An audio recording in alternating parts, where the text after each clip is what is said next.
Welcome back at the rate one seat UPSC आकर रहो। तो चलिए again continuing with our mains initiative. Okay, तो अब हम जनरल स्टडीज पेपर 2, ओके, क्योंकि पेपर 2 में generally health, education, human resource, ये सब तो यही है ना, इनके issues, policy, okay, development management, ठीक है। तो अगेन आज जो टॉपिक डिस्कस करेंगे उसमें है इंडिया परफॉर्मेंस इन, इंडिया का जो एजुकेशन से डील कर रहे हैं, India's performance in QS world university ranking 2026। Okay, जो अभी रिपोर्ट आई है उसमें क्या बताया कि इंडिया अराउंड 54, राइट। तो अभी भी पीछे है लेकिन हैव बीन इम्प्रूवमेंट। ओके, तो जनरल स्टडीज 2 का ये एजुकेशन, हेल्थ और ये सब बहुत इंपॉर्टेंट है ना। तो आपसे क्वेश्चन पूछा है, examine the key challenges that are hampering in the improvement of higher education. और आपसे पूछा suggest comprehensive reform to enhance quality, quality में इंप्रूवमेंट और एक्सेस, है ना। एक्सेस क्या है, आप जान रहे हो ना कि वल्नरेबल सेक्शन जो होते हैं ना, है ना, जेंडर वाइज भी देखें तो लड़कियां और दोस्त हु कैन नॉट अफोर्ड, और अभी तो कितना ज़्यादा पैसे, राइट। तो आपसे पूछा है आपसे कि आप अपना ओपिनियन बताओ या अपना सजेशन बताओ, suggest comprehensive reform to enhance quality, access and global competitiveness in higher education, ठीक है। क्योंकि चाइना ने सोचो कि 2000 से शुरू किया था इन्वेस्ट करना और अभी बिकम है सुपर पावर, तो हमें बहुत जल्दी क्योंकि उसके पहले इंडिया और चाइना लगभग एक ही था, ठीक है। तो क्यूएस का फुल फॉर्म आपसे नहीं पूछेंगे, इट्स कुछ समथिंग क्यू का कुछ है और एच एस साइमन करके है, क्यूएस वर्ल्ड रैंकिंग। ओके, इसकी जो रिपोर्ट आई ये बताती है कि इंडिया जो है has improved in higher education landscape में, there have been some improvement. This upward trend reflect both structural reform and increase focus on quality education in India's higher education. लेकिन there are major challenges that persist. तो एक तो cost effective, तो आप जान ही रहे हो, है ना। तो उस कारण से there needs to be a systematic reform और इन्वेस्टमेंट। न्यू एजुकेशन पॉलिसी में अभी देख रखा है ना, 6% ऑफ जीडीपी बोला था, लेकिन अभी we are hovering around 4.2%, right. अब इसमें देखो कि इंडिया की रैंकिंग कहाँ ग्लोबली स्टैंड करती है, राइट। इंडिया की जो है 54, और ये जो क्यूएस है ना वो आपकी बहुत सारे क्राइटेरिया को, जो यूनिवर्सिटी की पढ़ाई, उनका स्ट्रक्चर, इंफ्रास्ट्रक्चर कैसा है, टीचर की मतलब प्रोफेसर हाउ, मतलब what kind of professor are being recruited, और उसके बाद स्टूडेंट्स की कितनी साइटेशन होती है, रिक्रूटमेंट कितना होता है, रिक्रूटमेंट मतलब सेंस कि वो जो मार्केट में जाते हैं, एम्प्लॉयबिलिटी, ये सारी फैक्टर्स को वो चेक करते हैं ना, क्यूएस वर्ल्ड यूनिवर्सिटी रैंकिंग, ठीक है। तो हमारा जो अभी है वो 54, हमारे 54 इंस्टीट्यूशन जो है वही IIT, IIM और एम्स जो होते हैं वो तो है ना, और JNU और जितने भी बड़े बड़े, जादवपुर यूनिवर्सिटी, 54 इंस्टीट्यूशन इन 2026 क्यूएस वर्ल्ड रैंकिंग। पहले है ना, पहले सिर्फ 46 इंस्टीट्यूट थे और अब 54 है। 8 new Indian institution enter the ranking this year, 7 of which are private universities. Okay, तो ये जो इंप्रूवमेंट हुआ उसमें 7 जो है वो प्राइवेट यूनिवर्सिटीज, और okay, indicating rising role of private players in higher education. तो प्राइवेटाइजेशन ऑफ एजुकेशन अगर एथिक्स और इससे में पूछे तो है ना, क्यों हम क्या हैम्पर कर रहा है। India rank 4th globally in term of number of institution in the list. सबसे पहले तो वही MIT, वो उसका तो मतलब समझो कि उसने तो लिखा के ही लेके आया। यूनाइटेड स्टेट के 192 इंस्टीट्यूट्स हैं जो क्यूएस वर्ल्ड रैंकिंग में टॉप पे है, यूनाइटेड किंगडम के 90, चाइना के 72, चाइना का सोचो, है ना। These improvement demonstrate the success of Indian institute of, अपना जो IIT है, IIT में तो ज़्यादा रिसर्च किस में होता है, IIT है ना, उसमें रिसर्च, फिर IITians का ग्लोबल विजिबिलिटी, वही तो रिक्रूट होते हैं ना। और एम्प्लॉयर का क्या होता है कि उनका रेपुटेशन कि हमारी कंपनी में इतने IITians काम करते हैं। ओके, तो कंपेयर टू अपना MIT, वो हमेशा रिटेन ही करता रहता है, वो नंबर 1 पोजीशन, ठीक है। चाइना तो भयंकर है ना, continuous to rise due to strong research output. Government इतना इन्वेस्ट करती है वहाँ पे, और जो अभी जितने भी टेक्नोलॉजी देखो तो उन्होंने कब का 2000 में, है ना, बिगनिंग ऑफ दिस सेंचुरी उन्होंने सोचा था। और वो अपना क्या है कि चाइना कोलेबरेट भी करती है ना, इंटरनेशनल कोलेबरेशन, फिर गवर्नमेंट का फंडिंग इतना है, ठीक है। जर्मनी का एग्जांपल लेते हैं हम, वो भी अपने उसका भी माना जाता है ना, Germany is also improving it standing through structured academic और इंडस्ट्री पार्टनरशिप होती है उनकी, है ना। जैसे उनके जितने भी कार्स देखो या फिर वो कोई भी रिसर्च कर रहे हो तो स्कूल से, कॉलेज से ही, है ना, तो उनका एक वोकेशनल एकेडमिक इंटीग्रेशन होता है, ठीक है। अपने में होता हॉबी, वही रटा है, सिंगिंग, डांसिंग, क्रिकेट खेलना, ये हो, तो उनकी हॉबी और उसको वोकेशनल और एकेडमिक इंटीग्रेशन।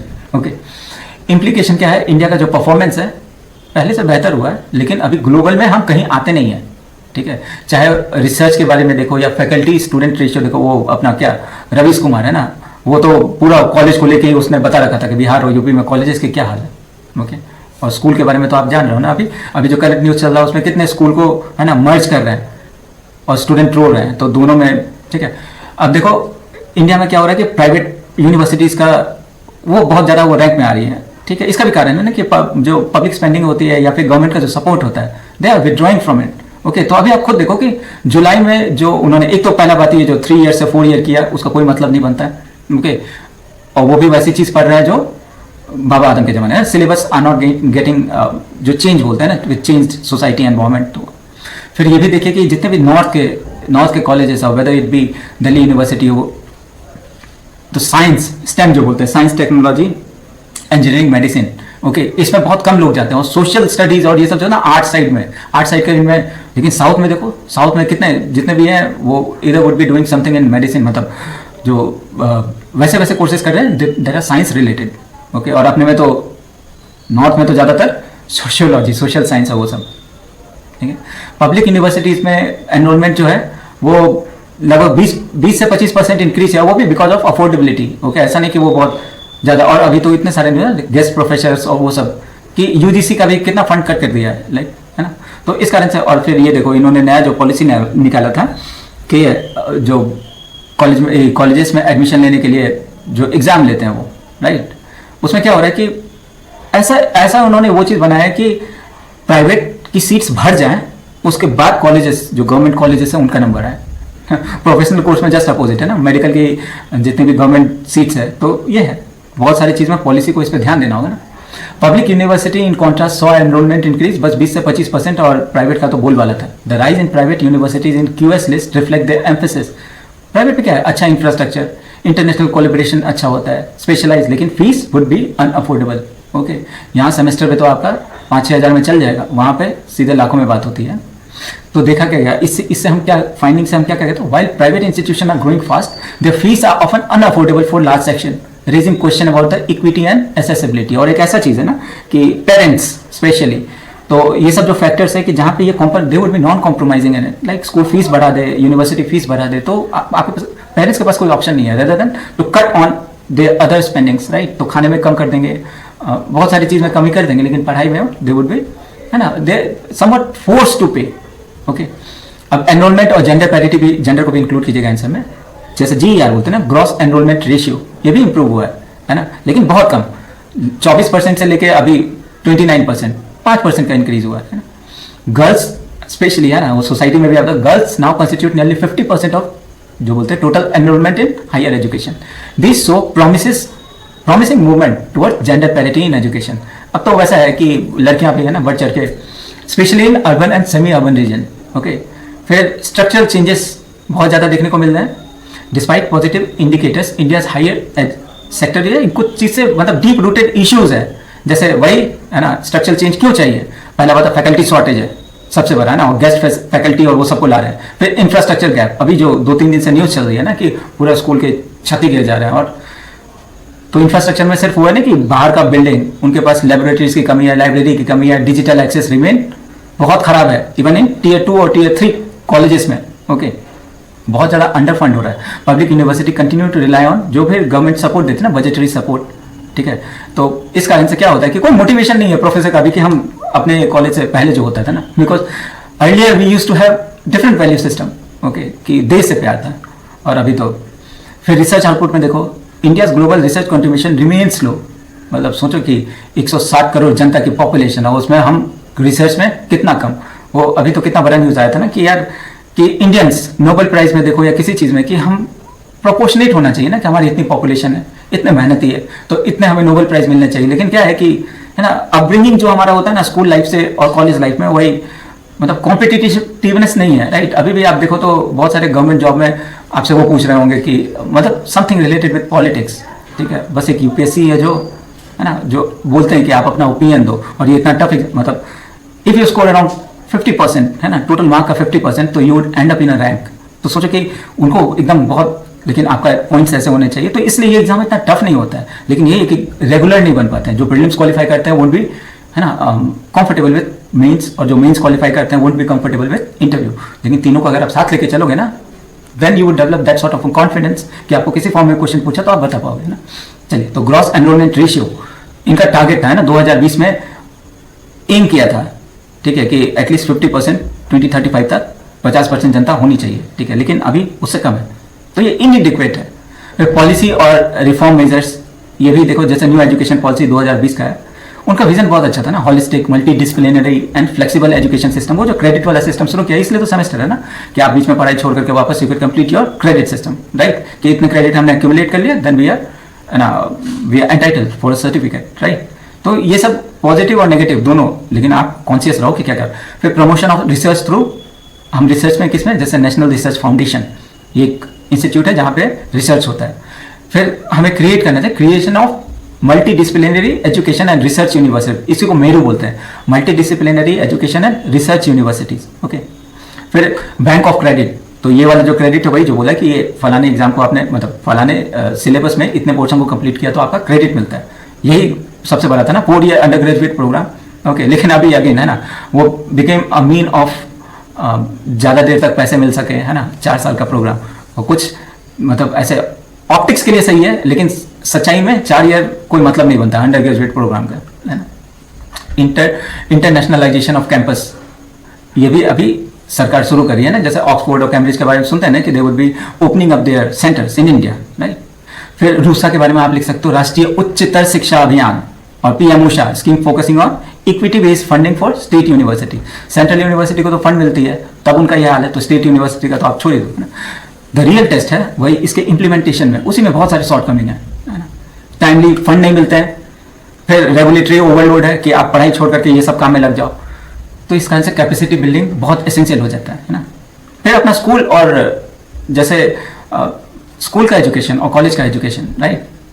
तो स्टूडेंट तो है ना कि वो मजबूरी में किसी कोर्स को ज्वाइन करते रहते दैन कि उनका स्कूलिंग में कोई इंटरेस्ट हो कि मुझे ये बनना है। बच्चे जब होते हैं तो बोलते हैं ना कि हमें ये साइंटिस्ट बनना है, पत्रकार बनना है या ये, लेकिन जब तक वो सिस्टम में आते हैं तब तक उनको धीरे धीरे आता है कि नहीं वापस, है ना, जितने भी गवर्नमेंट जॉब के फॉर्म निकल रहा है, चाहे एसएससी हो, सीजीएल हो, कुछ भी, बस एक सरकारी नौकरी मिल जाए, है ना।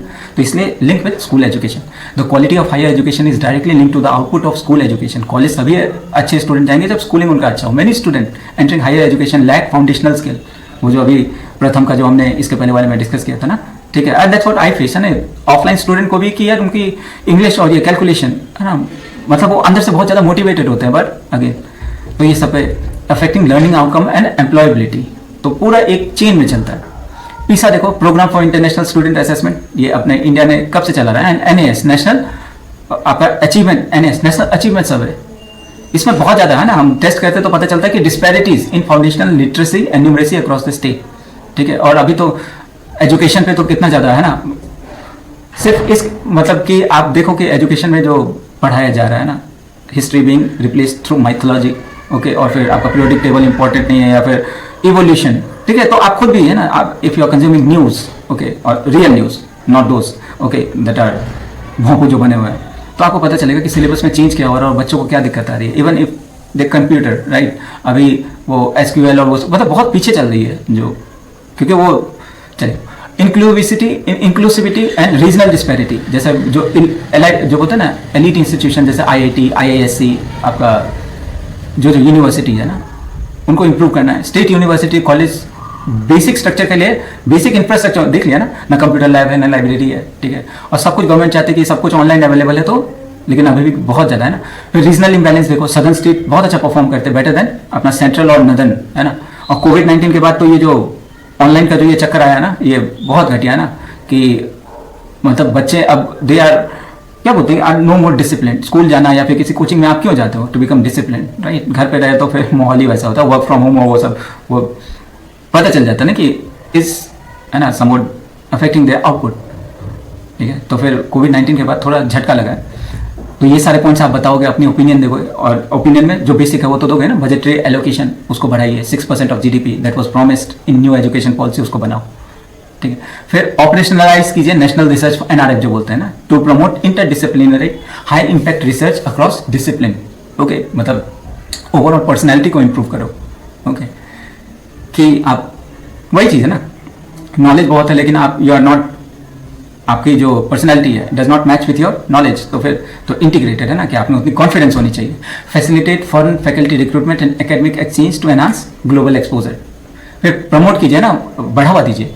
Promote outcome based education with regular curriculum revision, बहुत जरूरी है। Align to the industry need and emerging sector, like अभी जितना भी आ रहा है ना, एआई हुआ, फिर ग्रीन टेक हुआ, क्लाइमेट साइंस हुआ, बायोटेक हुआ, है ना, इसको प्रमोट करना चाहिए, promote India as an educational destination under the study in India initiative. अभी उसका हाल क्या है देखते हो ना, कि अगर इफ किसी भी मतलब दोज हु कैन अफोर्ड, वो इंडिया में नहीं पढ़ा रहे ना, इंडस्ट्री को भी देखो, those who could invest India में इन्वेस्ट नहीं कर रहा है।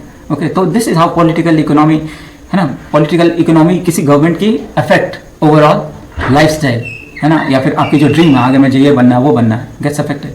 अब कंक्लूड कीजिए है ना, तो पॉजिटिव नोट पे कि इंडिया इंप्रूव परफॉर्मेंस, ये जो क्यूएस की वर्ल्ड रैंकिंग है इसमें इंप्रूवमेंट तो आई है, ये पॉजिटिव साइन है, ठीक है, क्योंकि there have been rising representation of private universities and global recognition of premier institute जैसे अपना IIT, IISc, JNU, Jadavpur university.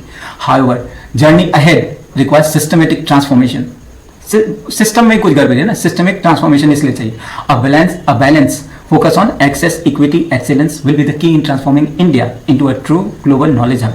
नहीं तो वही है कि ट्रम्प है ना, प्रोटेक्शनिज्म के नाम पे उसको भी धीरे धीरे रियलाइज हो जाएगा कि उनकी इकोनॉमी पे भी बहुत ज्यादा इफेक्ट हो रहा है ना, if they are banning Indians. और ट्रम्प का ना वो बोलते हैं ना किसी किसी का जन्मजात, तो उसकी भी अलग स्टोरी है ना कि ट्रम्प इंडियंस को, स्पेशली इंडियंस को क्यों हिट करता है। तो उनकी हिस्ट्री से आप जाओगे तो जैसे कि अर्लियर है ना, यूएस में तो जितने भी है it's a country of migrant, तो वहाँ पे पहले जो रेड इंडियंस बोलते हैं ना, जो वहाँ पे रहते थे, उनकी ज़मीन पे इन्होंने कब्जा किया है। और तब से एक वाइट सुप्रीमिस्ट और ही इज़ अ फासिस्ट, उसको और कोई नाम नहीं दिया जा सकता। तो उसको सोचो कि उसके पिताजी और उसके दादाजी भी इंडियंस को हेट करते थे। तो जो आप अभी देख रहे हैं ना उसका रिस्पॉन्स, क्योंकि ताजमहल कसिनो और ये सब का एग्जाम्पल आप लोगे तो कैसे इंडिजिनस है ना, डेमोक्रेसी और ये सब से क्यों ये सब इतना ज़्यादा चिढ़ते हैं। तो चलिए वो किसी और वो एथिक्स में या ऐसे में हम डिस्कस करेंगे कि this persistent hatred towards India, जबकि हमारे पास मार्केट है, नॉलेज है, सब कुछ है। तो थैंक यू फॉर वॉचिंग, मिलते हैं नेक्स्ट टॉपिक पे, बाय।